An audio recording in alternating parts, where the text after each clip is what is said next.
Italian Football Lover channel, my friends. Chelsea won 2-1 against Manchester City. Hakim Ziyech and Marcos Alonso scored the goals of Chelsea, and Sterling scored one goal for Manchester City. I want to talk about the tactics and analysis of this game. In this game, these two teams played in with three defenders, and on the midfield, this player Kante made higher press, Rodri, and other central midfielders Fernan Torres and Gilmer played close to each other on the midfield.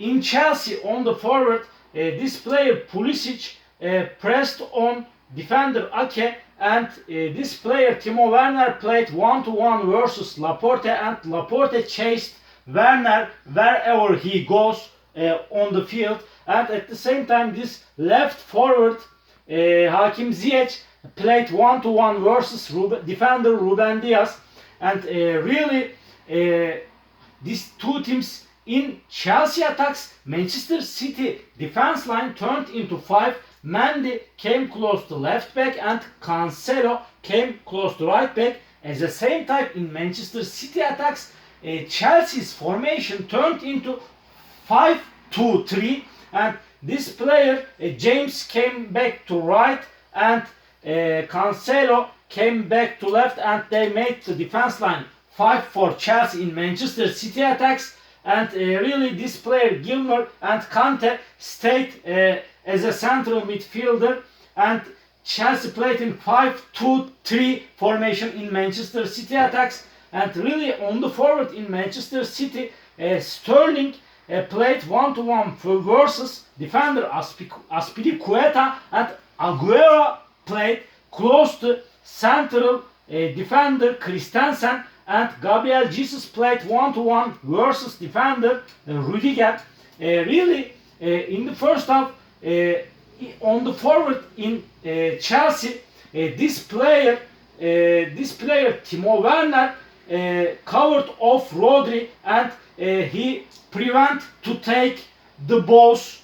He prevented to take him the balls. Rodri, Timo Werner covered off Rodri, and at the same time, Manchester City developed little bit dangerous attacks in the first half from the left wing back of Chelsea with Gabriel Jesus. Really, in the first goal of Manchester City, in the last minutes of the first half, this player Christensen came close to left and he fell down on the left, and Gabriel Jesus passed Christensen and got into the penalty area, and this player Sterling tucked inside and he got into the Chelsea box with Aguero, and with Gabriel Jesus pass, Sterling scored the goal for Manchester City, and Manchester City was 1-0 ahead with this goal. In this goal, really, this player Christensen was playing one-to-one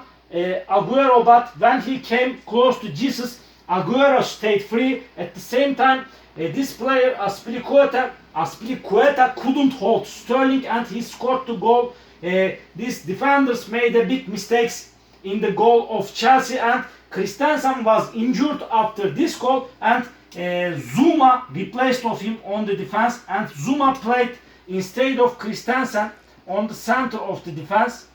But really, in the second half, the game has been changed, and Chelsea dominated the game in the second half. Especially Chelsea developed attacks from the right with James, and on the forward in Chelsea, this Timo Werner sometimes came close to right, sometimes he came close to left. He switched his positions, and Timo Werner tried to find empty spaces for his teammates, and sometimes Kante supported the attacks and he made counter press on this defender Ake. Really, Chelsea forced the left wing back of Manchester City with James, Pulisic, Kante, and Chelsea found the goal with Hakim Ziyech in the second half, and Rodri lost the ball. He fell down and lost the ball. Azpilicueta came to forward and received the ball. He gave his pass Pulisic met the ball front of Manchester City box. His pass again to Azpilicueta, and Hakim Ziyech tuck inside and came front of City box, and with Azpilicueta's assist, Hakim Ziyech shot front of Manchester City box. He scored the goal for Chelsea, and the score was 1-1 with this goal. Really, in the second half, every time Hakim Ziyech and Pulisic tuck inside with Timo Werner, and they forced the center back of Manchester City, and every time this player Marcos Alonso and James supported the attacks. They moved higher and wider. These wing players provided the width for Chelsea in the second half. Really, at the same time, sometimes Rüdiger and Azpilicueta participated to Chelsea attacks in the second half. Chelsea made pressure on Manchester City as a team, and after Guardiola made some substitutions because Manchester City was so weak on the left wing and on the midfield. Fernan Torres out on the midfield, and İlkay Gündoğan replaced of him, and İlkay and Rodri played center of the midfield. İlkay played close to left on the midfield, and other substitutions for Chelsea at the same time. Kante out on the midfield, and Jorginho replaced of Kante in Chelsea. And other substitution for Chelsea, Hakim Ziyech out and Hudson-Odoi replaced of him. After this substitution, Thomas Tuchel pulled this player Pulisic to the left forward. Pulisic played on the left forward, and Hudson-Odoi played on the right forward. Really, Thomas Tuchel saw the weaknesses of left wing back of Manchester City, and really after Hudson-Odoi got into the field, he played so effective. But this Guardiola made other substitution for Manchester City because left wing was so weak defensively for Manchester City, and Mendy out and Zinchenko replaced of him.